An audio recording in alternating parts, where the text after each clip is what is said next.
দখলদার ইসরায়েল ও যুক্তরাষ্ট্রের যৌথ হামলায় ইরানের পুরো মধ্যপ্রাচ্যে আগুন জ্বালিয়ে দিয়েছে। গত ২৮ ফেব্রুয়ারির ওই আগ্রাসনের পর হাতের মুষ্টি ছেড়ে দিয়েছে তেহরানও। ঝাঁকে ঝাঁকে ক্ষেপণাস্ত্র ও ড্রোন ছুড়েছে উগ্র ইহুদিবাদী ভূখণ্ড ও উপসাগরীয় দেশগুলোয় মার্কিন স্বার্থ সংশ্লিষ্ট স্থাপনায় লক্ষ্য করে। এর মধ্যে অন্যতম আক্রান্ত দেশের নাম কাতার। সম্প্রতি কাতারে যুক্তরাষ্ট্রের $1 বিলিয়ন মার্কিন রাডার সিস্টেম ধ্বংস করে দিয়েছে ইরান।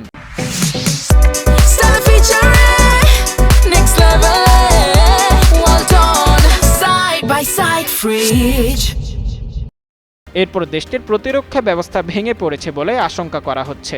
এমন শঙ্কার মধ্যেই নতুন নির্দেশনা জারি করল ওয়াশিংটন। কাতারে অবস্থিত মার্কিন দূতাবাস আমেরিকানদের জন্য অবিলম্বে দেশ ছাড়ার নির্দেশ জারি করেছে। দূতাবাস থেকে বলা হয়েছে, কাতারে অবস্থানরত সব আমেরিকান নাগরিককে মার্কিন দূতাবাস অবিলম্বে দেশ ছাড়ার আহ্বান জানিয়েছে। বুধবার এক্সে দেওয়া এক পোস্টে দূতাবাস জানায়, সহস্র সংঘাতের হুমকির কারণে গত ৩ মার্চ মার্কিন পররাষ্ট্র দপ্তর জরুরি সেবা বহির্ভূত সরকারি কর্মচারী এবং তাদের পরিবারের সদস্যদের কাতার ত্যাগের নির্দেশ দিয়েছে।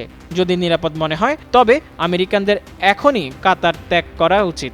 এতে আরও বলা হয়, কাতারের আকাশসীমা এবং সমুদ্র পথ বর্তমানে বন্ধ আছে, তবে সৌদি আরবের সঙ্গে সংযোগকারী সালোয়া স্থল সীমান্ত পথটি বর্তমানে খোলা আছে।